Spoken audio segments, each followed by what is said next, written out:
व्यापार करने के लिए एक शहर से दूसरे शहर जाता था। बीच में रेगिस्तान का कुछ इलाका पड़ता था। वो जो आदमी था वो बड़ा नेगेटिव सोच वाला आदमी था। हमेशा शिकायत करता था कि ये हो जाता तो वो हो जाता, ये नहीं है, इसकी कमी उसकी कमी है। रेगिस्तान से जा रहा था, उसकी जो पानी की बोतल थी वो खाली हो चुकी थी। उसे बड़ी जोर की प्यास लग रही थी। उसे गुस्सा आ रहा था कि रास्ता बड़ा लंबा है, रेगिस्तान पार करना पड़ता है। आसमान की तरफ देख करके कह रहा था कि क्या जगह बना दी आपने। अगर मेरे पास में बहुत सारा पानी होता, बहुत सारे रिसोर्सेज होते तो इस जगह पर हरियाली कर देता, खेत लगवा देता, बना देता माहौल अलग। आसमान की तरफ देख करके कह रहा था, ऐसा लग रहा था जैसे ऊपर वाले से जवाब की प्रतीक्षा कर रहा हो कि भगवान कुछ कह दे। कमाल ये हुआ कि जैसे ही उसने नीचे देखा तो उसे अपनी आंखों के सामने एक कुआं दिखाई दिया। एक चमत्कार सा हो गया, वो घबरा गया। उसने कभी उस रेगिस्तान में कुआं देखा नहीं था। थोड़े से कदम आगे बढ़ाकर पहुंचा कुएं के पास में तो देखा कुआं जो था पानी से लबालब भरा हुआ था। लेकिन शिकायती आदमी था, नेगेटिव सोच थी। फिर से आसमान की तरफ देखा और कहने लगा, अरे भगवान, पानी से भरा हुआ कुआं तो दे दिया लबालब, लेकिन पानी निकालूंगा कैसे। और ऐसा बोलकर के फिर से ऊपर देख रहा था। लेकिन अब की बार जब नीचे देखा तो फिर से चमत्कार हुआ। जैसे कुएं के पास में रस्सी और बाल्टी दिखाई दी। लेकिन शिकायती आदमी था, नेगेटिव सोचता था। फिर से ऊपर देखा और बोला, अच्छा, लेकिन इस पानी को ले जाऊंगा कैसे, कैसे यहां पर हरियाली लाऊंगा।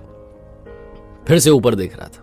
अब की बार ऐसा लगा जैसे इसे पीछे किसी ने आकर के टच किया। पीछे पलट के देखा तो ऊंट खड़ा हुआ था। इसका दिमाग खराब हो गया। ऐसे लगा कि अरे तो सच में होने लगा।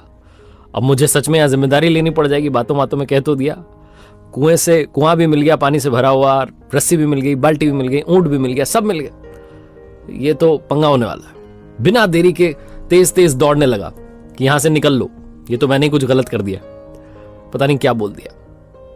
ये भाग रहा था, उस जिम्मेदारी से बच रहा था, तब ये कागज उड़ करके आया और इसके शरीर पर आकर के चिपक गया। इसने उस कागज को देखा तो उस पर लिखा हुआ था कि मैंने तुम्हें पानी दिया, कुआं दिखाया, बाल्टी दी, रस्सी दी, पानी ले जाने का साधन दिया, अब क्यों बच करके भाग रहे हो। इस आदमी को लगा पता नहीं क्या हो रहा है मेरे साथ। दौड़ते दौड़ते रेगिस्तान पार कर गया, लेकिन उसे हरा भरा नहीं बनाया। ये कहानी सिखाती है कि हम में से बहुत सारे लोग ये कहते हैं कि बड़े स्कूल में पढ़ लिया होता, बड़े कॉलेज में चला गया होता, मेरे घर में पहले से पैसा होता तो ये हो जाता, वो हो जाता, ऑफिस में मेरा बॉस मुझे मदद नहीं करता है वरना मैं पता नहीं क्या कर देता। हम हमेशा शिकायतें ढूंढ रहे होते हैं, जिम्मेदारी से, अपनी जिम्मेदारी से बच करके भाग रहे होते हैं।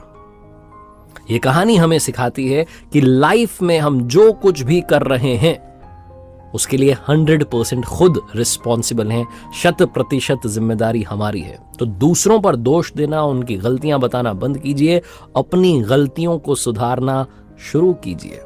एक बार फिर से वही बात जो अक्सर आपसे कहता हूं, ऊपर वाले का आशीर्वाद, अपनी मेहनत और अपनों के प्यार के साथ कर दिखाओ कुछ ऐसा कि दुनिया करना चाहे आपके